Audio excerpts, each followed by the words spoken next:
Hey guys, welcome back to Maelstrom Gaming Studios. I'm Craig, and today we're going to do a little bit of an overview of all of the Tyranid melee threats. I should say, most of the Tyranid melee threats. Now, it's something I haven't done in a while, and I haven't done it in 10th edition yet.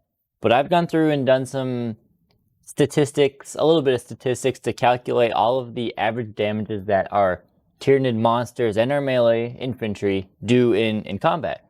It's interesting just to see how they compare, see what is the best, what is the worst, points efficiency, all things like that. So we're going to dive into that video. I'm not sure how long this video is going to go. It might be quick, it might be long. But if you're interested in some more statistical analysis of the Tyranid Codex, specifically in Melee, then this is the video for you. So if that sounds good, do like and subscribe to stay up to date on all of our content here at Maelstrom Gaming Studios. We cover a lot of Tyranid specific stuff. That is my faction at heart. But we also do battle reports featuring other factions and some other, random videos here and there. So with all out of the way, let's dive into today's video.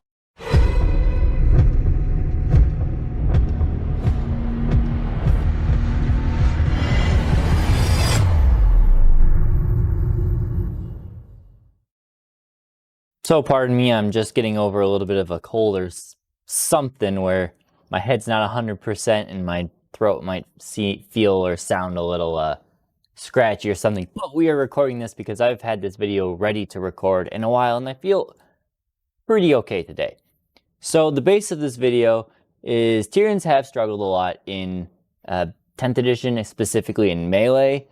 The edition is more of a shooty edition, and just in general with that, the shooting Tyranids are better. The melee ones just don't have the punch that we really need.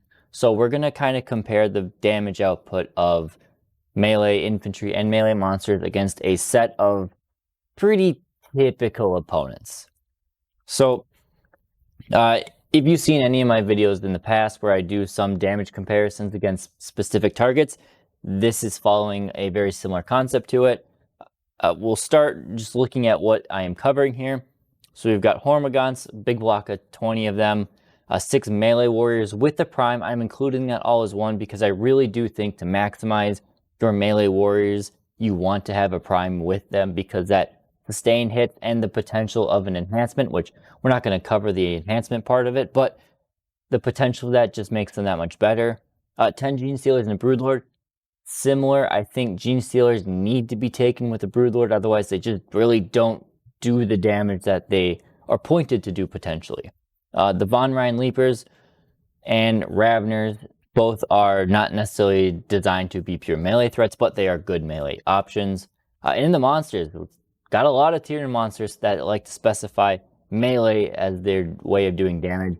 We're doing the Hive Tyrant, we're going to do Lashwood Bone Sword only, so yes, you could take a Foot Tyrant like I like to do with the Talons and the Lashwood Bone Sword. We're just going to look at that. That way it covers the Flyrant and the Foot Tyrant.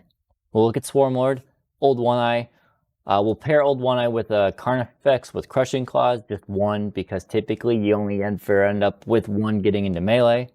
A Screamer Killer, Harusfex, Trigon, Moloch, Norn Emissary, Norn Assimilator, and a Toxicrin.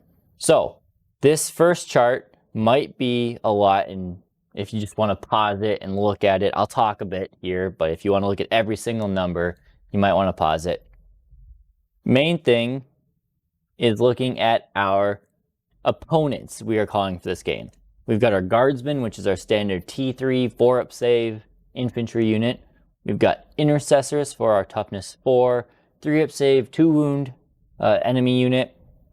Terminators, Gravis Marines, Rhino for our light or medium vehicles, Land Raider for our tough vehicles, and then the most difficult thing in all 40k right now to bring down that you'll see in a standard 2,000 point game is a Catan. So that is a toughness 11, 12 wound, 4-up armor, 4-up invuln, half damage, and 5-up feel no pain. Just an absolute bonkers thing to deal with. So infantry we'll start with. These are done by average kills. So you can see that 20 Hormagaunts on average will kill 10 Guardsmen. They'll kill 2.5 Intercessors, they'll kill a Terminator, they'll do a few wounds to a Rhino, and they'll do 1 damage to a Catan. Not really great, just a bare bones Hormagaunts going into it. You can look at the melee warriors. they do pretty good. They slice and dice guardsmen. They do a good number of kills to the intercessors. They do kill a lot of terminators and gravis, and they almost wipe out the rhino on its own. And then they start falling flat when they get to the high toughness stuff. Gene Stealers with Broodlord, these are obviously the clear winners. They come in with 23 guardsmen slain, 10 intercessors, so full block of them, almost a full group of 5 terminators there. Maybe with a little bit of luck on the invones or something you could, or an extra 6 on your dev wounds, 1 more than average, could pull that off. 5 Gravis Marines, clean kill of the Rhino, a good chunk of damage to a Land Raider, and 6 wounds to Catan is nothing to laugh at. That's great. The Von Line Reapers and the Raveners are pretty similar. They all kill, a lot of the lower wound stuff. The Raveners do take a little bit of an edge when it gets to higher toughness stuff, like the Gravis on up, because they do have the Twin Link special rule, which allows their melee to be a little bit more reliable. So then I want to look at this chart. Now let me know in the comments if you find this one useful or not, or maybe there's a better way I should do it. So what I did is this is a points per kill or wound on the vehicles and stuff. How many points it takes to kill. So if we look back at this chart, you'll see 20 Hormagaunts killed 10 Guardsmen. 20 Hormagaunts are 130 points. So it's kind of, you're paying 13 points per kill on the Guardsmen there. You look at the Intercessors, 52 points, Terminator, 130 points per kill, one block of Hormagaunts there, and so forth. So obviously when you want this, the lower the number, the more efficient the unit is at dealing the damage in melee, at least in terms of points. So I'm going to put that in this video for now. Let me know if you like that or if it's useful to you. Maybe I tried a different way, but it's something I just wanted to put into here right now, and we can see how, we can look at numbers in another way. So as you can see here, it's clear that the Gene Stealers with the Broodlord are still the most efficient in terms of points and killing potential. They just do a lot. They do well. They're not the most points efficient in some categories. You can see the Ravener takes the cake on those a little bit, but still it's just another thing to look at, and you can see when it comes to things like the Land Raiders and some of the really tough stuff that the Leapers and Hormagaunts and Melee Warriors just can't quite deal with. They're not that great. So that's the infantry. We'll now look at the monsters. Now this chart is very dense. Let me do a little bit of explaining here. So first off, same enemies. That hasn't changed.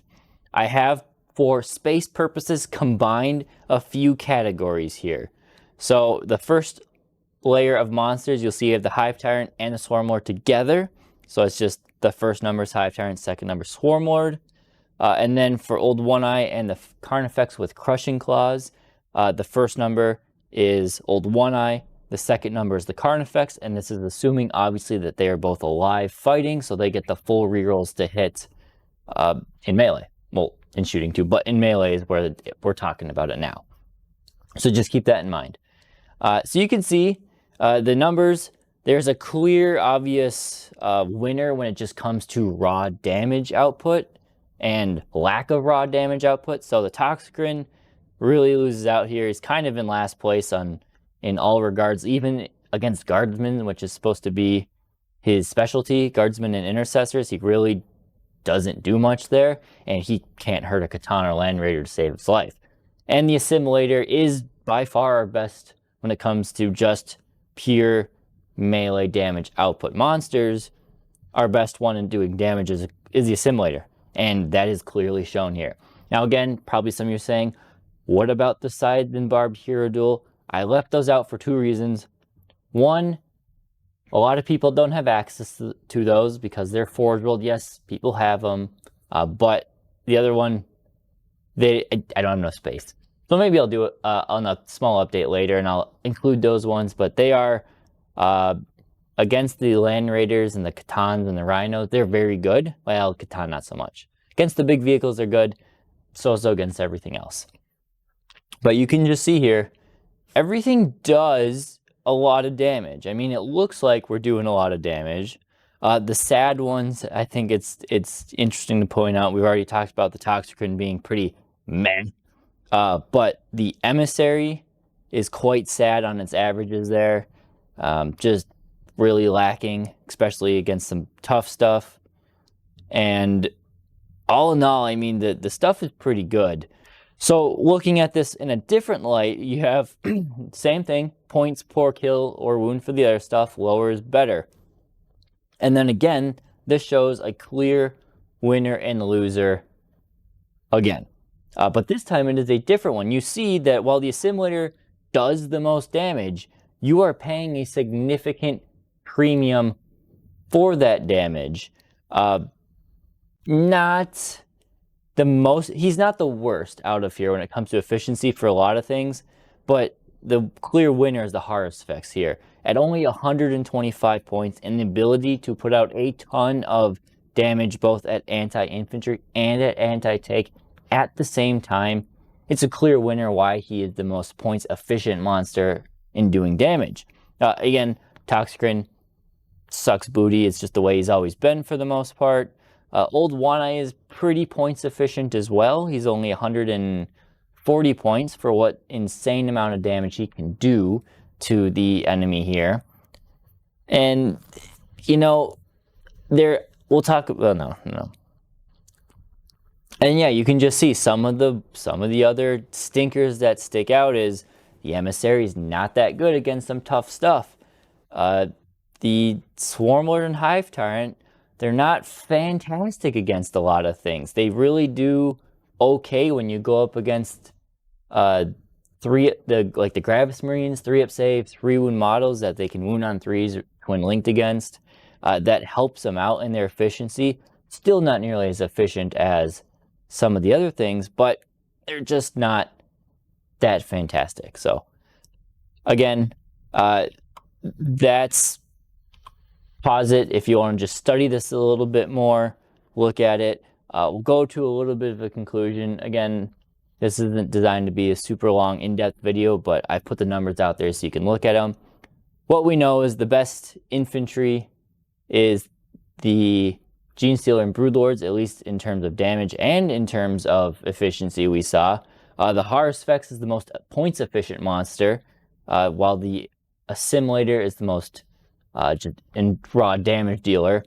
Hormagaunts are sadly the worst, and the Toxicrin is the least efficient, and you could also argue the worst for the monsters. Now, I will preface, there's a few more things. Clearly, 40k is a game of more than just slapping your opponent with damage. There's a lot of tactics and strategy and other abilities that take place. So yes, you can look at the Hive Tyrant Swarm and say, okay, they're not great points efficient wise for what they do in melee, but they are also doing a lot more. That Hive Tyrant free strat is amazing, and then it's also a Synapse creature, which you have to tack some points on for that.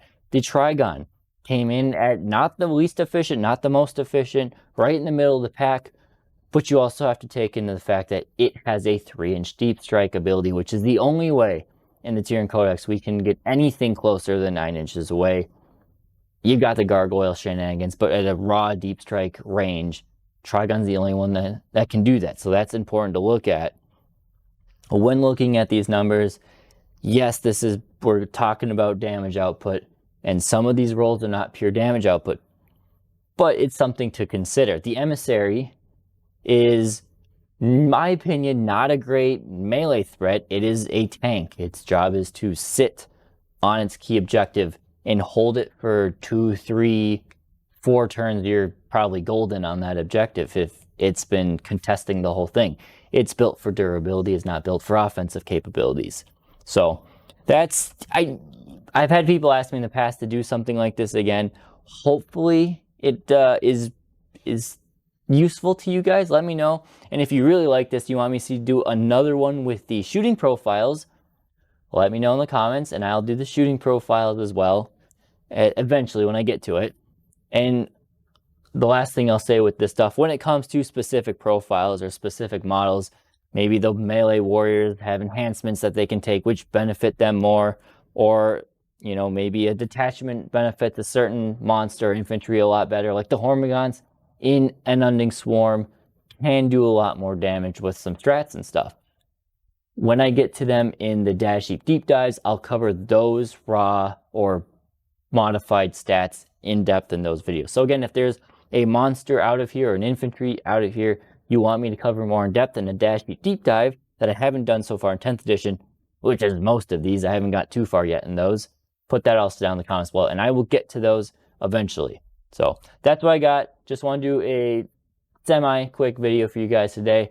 Let me know what you think down in the comments below, and I'll see you next time here at Mouse from Gaming Studios.